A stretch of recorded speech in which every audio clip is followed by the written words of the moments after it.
Have you heard of this Gavin Wax case going on right now? No. So he was the head of the New York Young Republicans. I considered him a good pal. Oh, I think I have. Yes. Yeah. So they were a hodgepodge group of ragtag kids who were pro-Trump in the most anti-Trump time ever, like 2016, 17. And he took the New York Young Republicans from maybe 30 guys at a little clubhouse on the Upper West Side to... Oh, I think I met this guy once. Yeah, funny guy, kind of looks like this. Yes. 2,000 members. At the last thing they did, there was Steve Bannon, Nigel Farage. Trump is zooming in to say congratulations. It's in Lower Manhattan. It's like as big as, Madison Square Garden, this massive dinner, huge thing. He arguably helped, was a major part of getting Trump elected. So he wants some position at the New York Young Republicans, even though I think he's chief of staff at like the FAA or something, or in the White House. And it's not turning out for him. I think there's some resentment at the old club, which makes sense, right? And so he allegedly extorts this guy, Mike, who is allegedly a closeted homo. And he says, I want those Telegram chats of you guys in the group. Oh. Now, the Telegram chats are, I would say, 1/1000th as bad as our texts. Oh, please. But it's stuff like, I love Hitler. Like, okay. Or there's the Jewish guy in the group, and he's like, oh, you got the Jew doing the numbers. Is that how it goes? You're being outrageous. That's what you do. Just riff stuff. Like, no one literally is going, so you have the Jew doing the numbers. Right. Is that like your evil plans? Yeah, like Proud Boys have an award at their ceremonies for best Jew. And it's like, I don't know, a coin with a big nose, like the Jewish guy gets it or whatever. It's how people riff with each other. So I read the chats and they're pretty benign, but this is like Gavin Wax, and I don't know the inside scoop here. I'm just going from what's public, but it's like my old company that I built into a monolith. I don't like what's going on. I'm just going to pull the pin on this grenade and just throw it at my club. I mean, it was his club, and he may get some shrapnel in his own face. I mean, his career might be fucked. Right. Who's going to trust him again? No, I wouldn't send this guy a fucking note on a paper airplane. Yeah, and it is like tough to trust people, especially when you're doing stuff digitally. It's forever. It's forever. There's no, afterwards burning the paper. It's there. It doesn't matter what they say. Oh, I deleted it. I did that. It's always going to be there. Remember that whenever you post or send anybody anything. But look, we're already pieces of shit in some people's eyes. People I really don't give a shit about being a piece of shit in their eyes. So I don't mind texting people. I text you. By the way, I'm sorry to say, I hope you're not jealous. You're not the only one I communicate these things to. Oh, no. Hi, this is Anthony Cumia. Hello, I'm Gavin McInnes. And together we're Compound Censored. And we would like you to subscribe with this deal using this promo code right below me right now. Do it, because it's very entertaining. Horrible memes and videos and text of things that would be looked at like you are literally at a Nuremberg rally in 38. Yeah, it's how people joke, okay? It is. I think these texts would have been life-ruining 5 years ago, but yes, that's all over now. I love Hitler. I mean, that's just silly. It doesn't mean anything. It's why don't people understand that that's like, how Gallows humor about death it's accepted. People look and they wince a little bit, and it's all in context too, because if cops or firefighters say certain things, it's like, well, that's how they deal with death and the horrors they have to see. It's called gallows humor. It transcends just death. You could have a certain type of gallows humor that incorporates things that are so repugnant and repulsive, but it's funny. It's like feeling like you're going to laugh at a funeral. It's so prohibited and verboten to do that it almost makes it, you want to laugh more. And that's what gallows humor is. And that's what saying like, hey, I love hair is. It's so outrageous and it's so wrong in society's eyes that there's a humorous element to it. You know what's ironic about it too? It means I trust you. It's like, very good. Wow. Let's break the ice, and I'm going to say something like these girls when they're groupies that you can grab them by the pussy.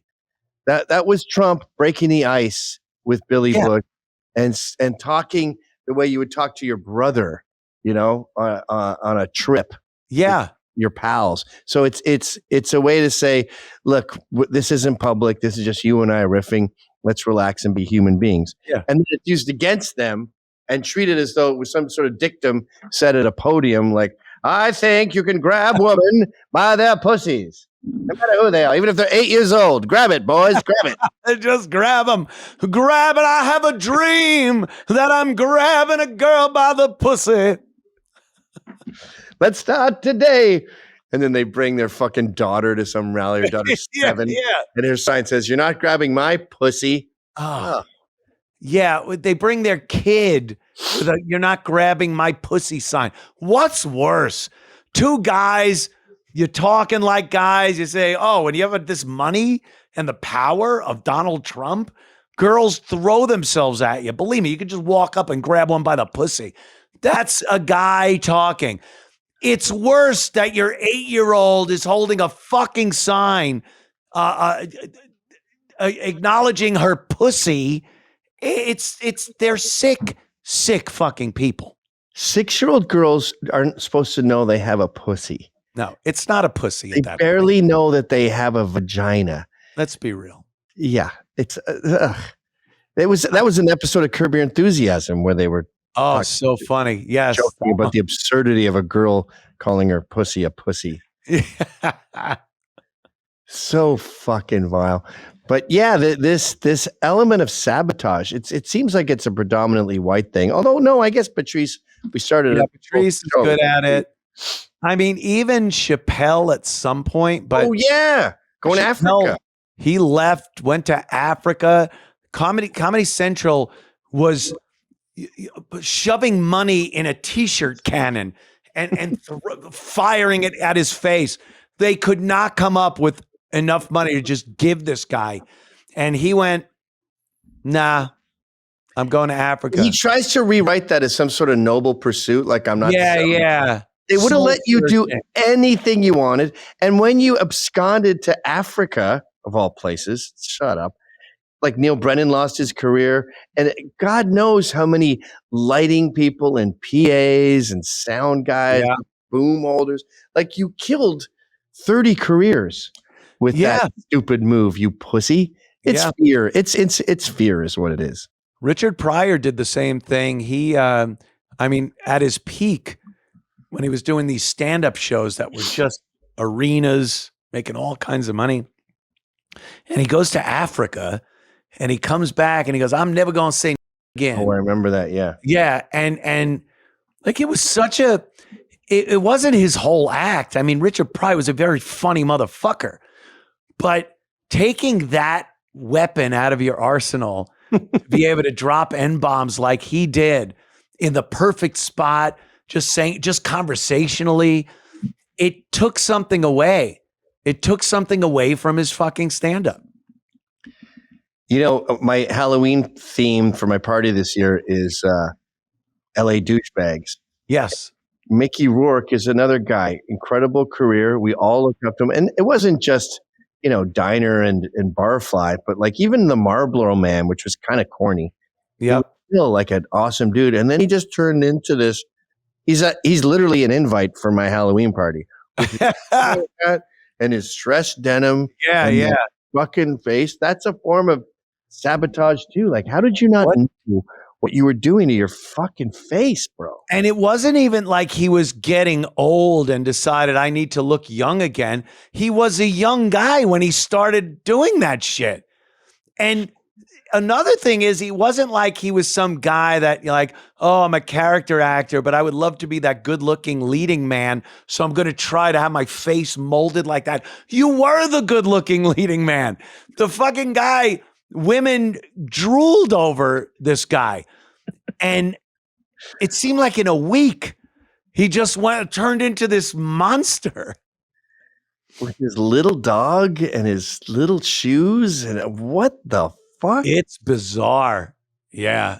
That's fucked up. I think I might be going to your party, Gavin. Oh, that's great news. Yeah. I'm going up for Thanksgiving, but I'm free at the end of the month. So I'm gonna actually make those reservations ASAP. And I want to go to your party. 80s douchebag? See, my wife's mad at me because we live in the suburbs with normies, and she's like, they don't understand this. And I'm like, Mickey Rourke, Tommy, like Nikki Sixx today, the one arm, a leather shirt with just one arm, like they put baby powder on themselves. The Nikki Sixx's new band is called 6 a.m. Oh no, that kind of vibe. And but people don't understand that in the suburbs. And I go, okay, 80s hair band, groupie Cinderella. Are you happy now? Like, so it's like 80s Hollywood douchebag or musician douchebag. Mickey, like it's easy for guys. Is Mickey Rourke, stressed denim, affliction shirt, tons of jewelry, black nail polish, fingerless gloves. I mean, ideally plastic surgery. Big headband here, a little fucking beard. I like it. Okay. Now, I'm warning everyone who's coming. Amazon is getting kind of bottlenecked right now with Halloween. So a lot of the stuff you buy today will say November 5th. Oh no, that's way too late. Yes. So don't overestimate. Either that or you have to come up with a very unique costume that they wouldn't recognize as a costume. So it's available. Well, one guy was wearing a swastika t-shirt with a bomber jacket with a Confederate flag, and he was going to be Yay. That's good. And I'm like, I don't want to get in the way of your art or your interpretation. But that's right. That's part of the game is the interpretation. But I'm sick of these fucking themes. Like last year was celebrity. Yeah. So we had like 5 Michael J. Fox from Back to the Futures. Like, I'm done. Can we have some sophistication, please? Can't have that. Right. You want it well thought out, original. You don't want to see duplicates. I want to dress like Nikki Sixx. Nikki Sixx. He wears like a holster at all times for his drum. No, he's not a drummer. Why does he have a giant holster here? What does he put in his holster? Yeah. I don't know. It's this big. Maybe he carries drumsticks. I don't know. He just needs a giant holster. I'm trying to think if you play guitar, what you would need in there. A little tiny guitar? That's really strange. I don't think it would be that big for picks. It would be very inconvenient to have to dig all the way down for a pick. It would be enough picks for the rest of your life. Yeah. Or how much you throw them away. He's the best. There was one thing I wanted to show you, at least one thing, actually, from yesterday. I think we did it on yesterday's show.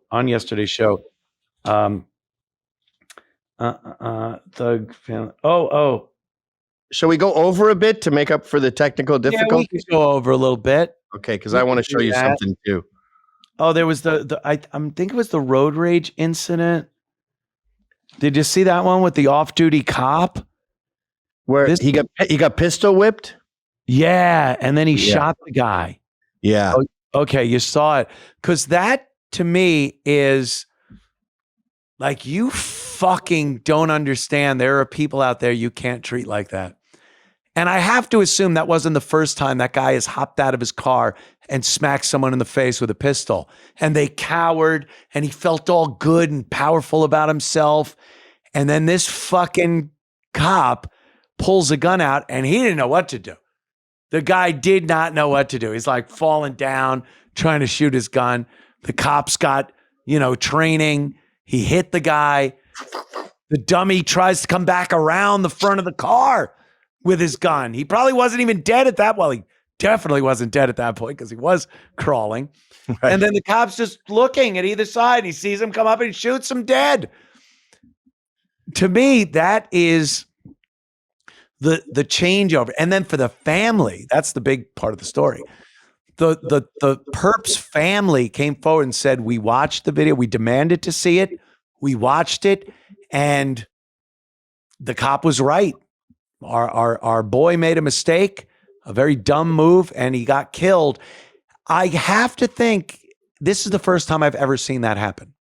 Yeah.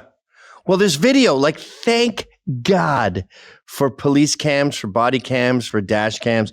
They have changed the world. Yes. The narrative of cops going, I'm just going to shoot me a Negro for fun. Yep. I got to check it off. On my dash, I have a bunch of little nicks. Right. 1, 2, 3, 4, 5. 1, 2, 3, 4, 5. They wake up hunting for blacks. That's what they do. They wake up cops. They put on their stuff and go, oh, today's going to be the day, boy.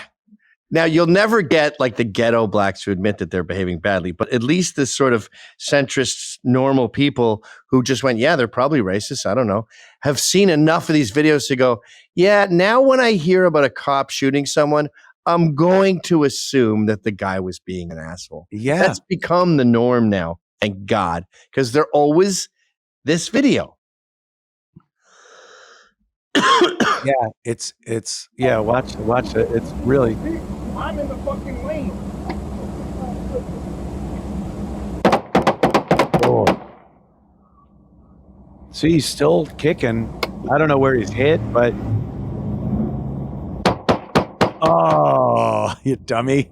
That's me playing video games, by the way. Every time I'll get hit, I'll hide, I'll try to crawl out and get him, and I just get waxed. That was, first of all, I was surprised the cop turned his back on him. Yeah. Because he got out of the car all aggressive.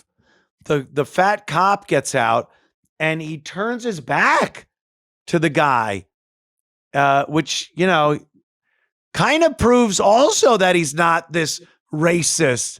Like, I would have been looking at that guy constantly because, you know, I'm a racist. Well, if you're a uniformed cop, when they come out of their car, you go, get back in your car. Get back in your car, sir. Get back in your car. You don't let them roam around. No, I guess.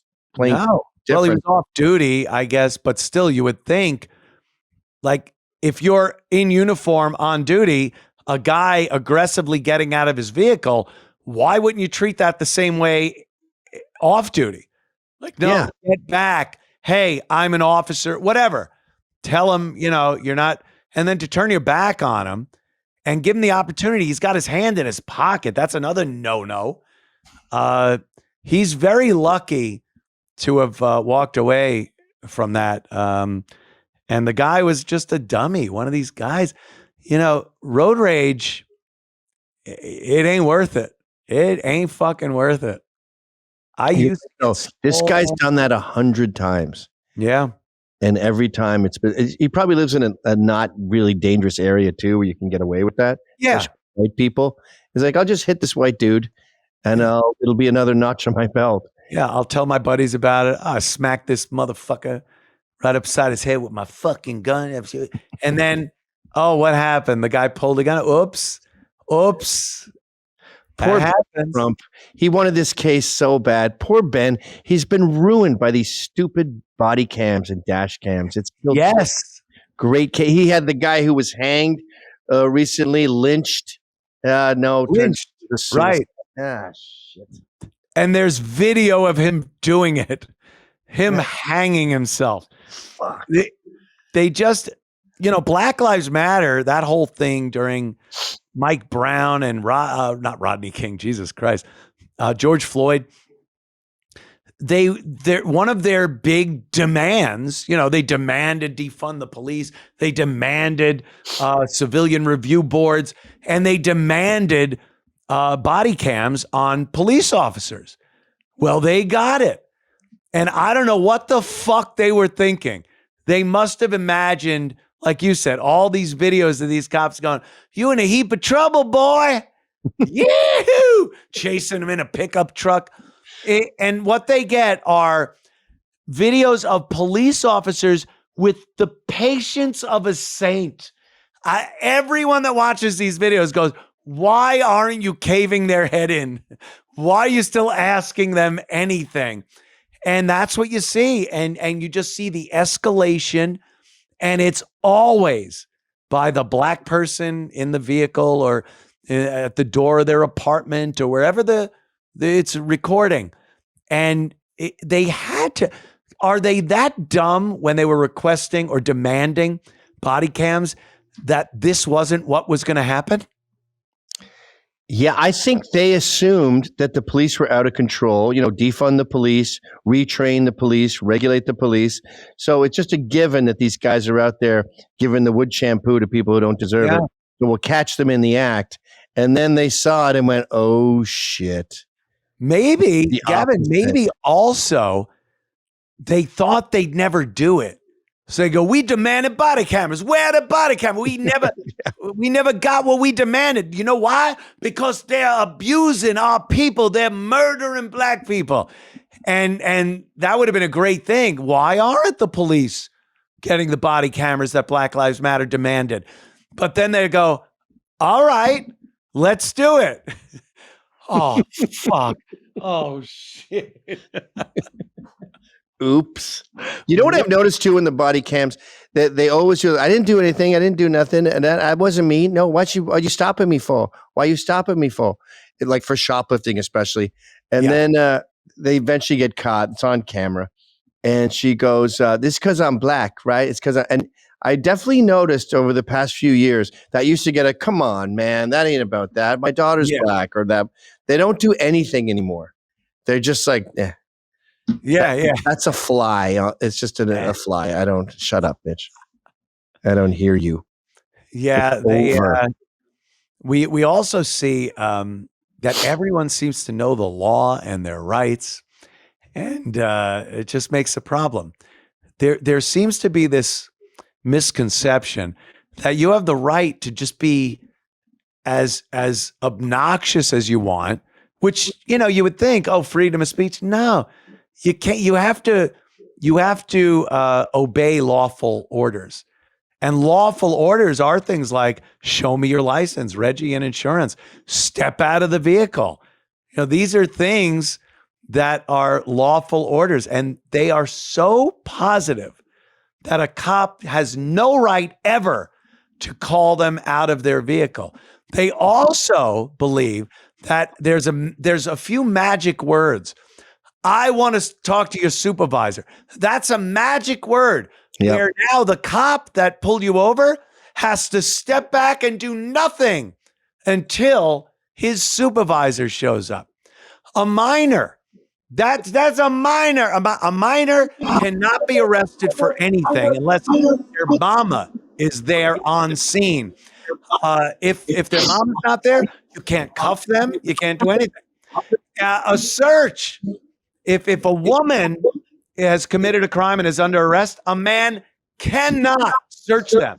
You need a woman officer. These are all bullshit. Yeah. They're not real. They believe this, though, so strongly. And that causes this escalation. Well, the supervisor one is huge, too. They use it huge all the time. Everything, if I don't get a supervisor, everything stops. That stops. No, it's a courtesy. Sorry.